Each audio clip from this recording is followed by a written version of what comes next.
Hello and welcome to another Bad Comic Review. Today we're looking at Kong on the Planet of the Apes, Book 1 of 6, from Boom Studios. Yeah, that's right. 2017 started a glorious story of King Kong meeting the apes. Okay, so we pick up kind of where the first movie left off. So Taylor's gone. Zeus and General Ursus are setting out on an expedition to blow up the statue. If you haven't seen the movie, you need to see the first movie before you read this.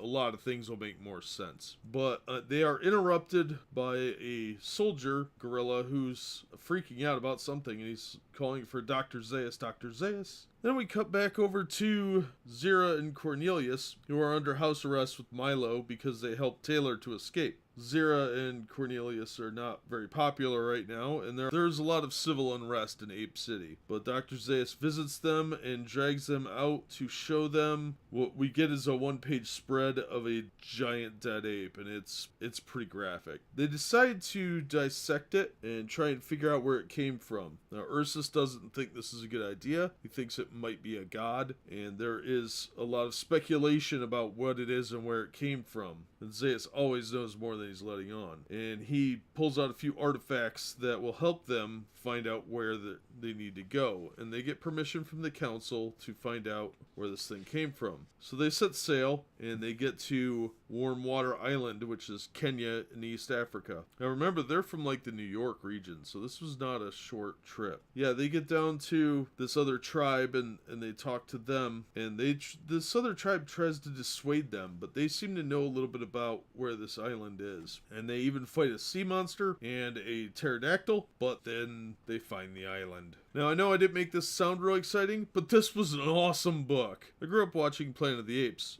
the originals, and this really captures the spirit of those and the way the people talked, and the art is amazing. This was illustrated by Carlos Magno and written by Ryan Ferreri. Sorry if I'm butchering those names. Colors by Alex Guimaraes. Man, I am terrible at language. I'm sorry. Letters by Ed Dukeshire. Cover by Mike Huddleston. I do like the cover too. It's got like this kind of painted look. If you're a fan of the first Planet of the Apes movie with Charlton Heston, buy this. It was amazing.